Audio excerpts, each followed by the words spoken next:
The country I chose is Nepal. Nepal is located between two of the fastest growing economies in the world, India and China. The amount of opportunities from these economies should be endless and create thousands of jobs. But even after being exposed to these great chances at being a successful economy, Nepal will still most likely only grow by 3.5%. That is one of the lowest growth rates in Asia. The investors in Nepal are most likely scared off by several things such as labor problems, political instability, and power shortages, and many more. Nepal is the poorest country in South Asia and is the 17th poorest in the entire world. 25% of the Nepalis live below the poverty line. Nepal has an unemployment rate of 42%. This creates a sense of hopelessness and vulnerability in several parts of rural Nepal.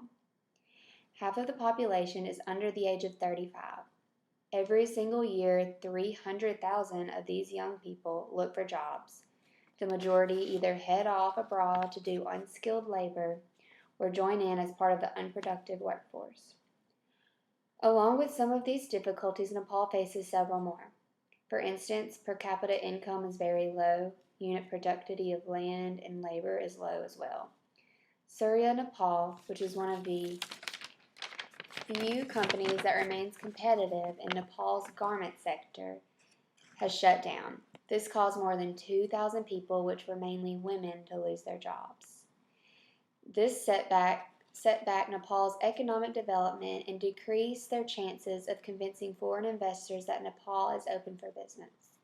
Along with those problems, Nepal also struggles with additional factors affecting economic growth in a negative way.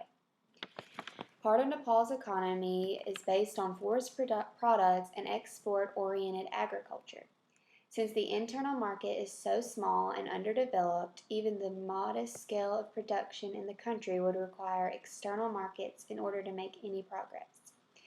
Although Nepal has several cons when it comes to economic growth, it faces pros as well. Despite the many challenges, there are reasons to be optimistic when it comes to the economy of Nepal. As I stated earlier, Nepal is located in between China and India. If just a tiny fraction of the tourists would come to Nepal, the effect of the economy could be massive. Agriculture is another sector that holds huge opportunities.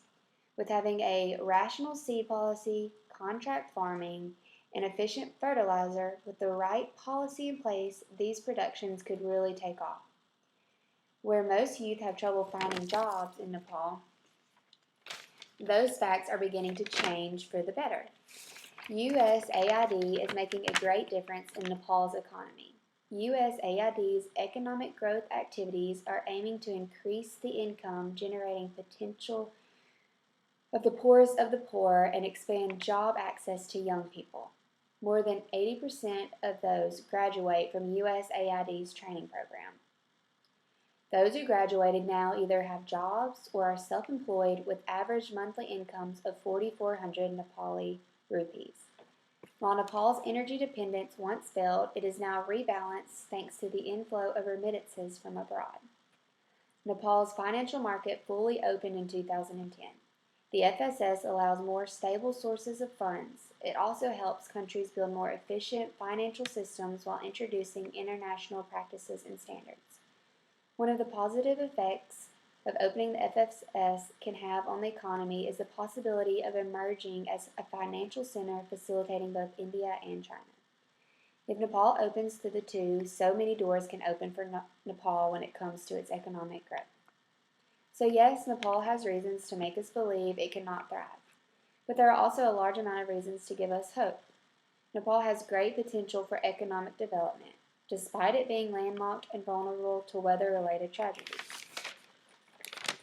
In my opinion, I believe Nepal can greatly benefit from being in between two thriving economies such as India and China.